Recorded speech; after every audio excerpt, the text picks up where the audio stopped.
For Sarai, the pain of barrenness weighed heavily on her heart. She had followed God's call to leave her homeland and journey to a new land.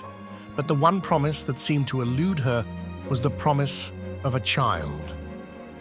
She had waited, prayed, and hoped, yet no child had come. In her desperation, Sarai proposes that Abram copulates with her maidservant Hagar. In the culture of the time, this was a common practice. Sarai hoped this plan would finally give her the child she longed for. Abram, trusting Sarai, agrees to her suggestion. Hagar, now pregnant with Abram's child, begins to look at Sarai with disdain. With her new position in the household, she feels empowered.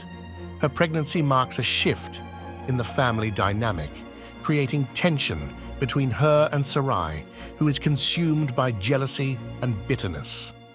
This arrangement, which Sarai had hoped would bring peace, instead breeds conflict.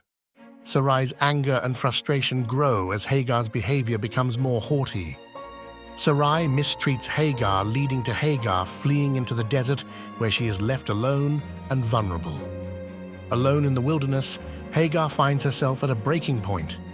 But in the desert, a divine encounter awaits her. In her sorrow, Hagar is met by the angel of the Lord, who not only listens to her, but also commands her to return to Sarai and submit to her authority. This message is not easy to accept, but the angel offers a profound promise to Hagar. The angel tells Hagar that her son will be named Ishmael, meaning God hears, because the Lord has heard of her misery. She is not forgotten in her suffering. Moreover, the angel speaks of Ishmael's future. Overwhelmed by the angel's presence and promise, Hagar calls unto God. "You are the God who sees me," she declares. This encounter marks a transformative moment in Hagar's life. In her solitude and abandonment, she realizes that God has seen her, and he has not forgotten her. The birth of Ishmael sets into motion a legacy that will shape the course of history. While his birth may have been the result of human attempts to fulfill a divine promise, it's also a story of redemption.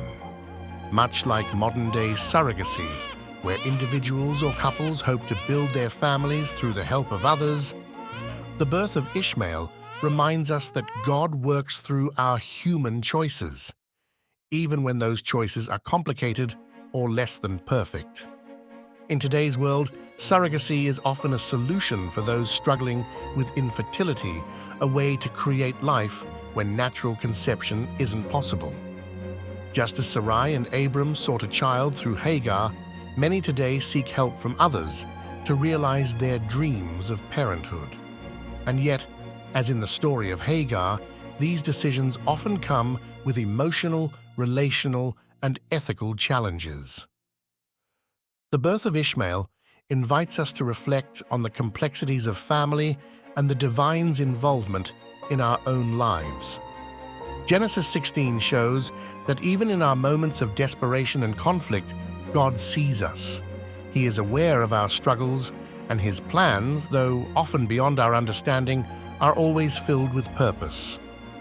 Whether through ancient practices or modern methods, God continues to work in our lives, bringing forth new hope even from the most complicated situations.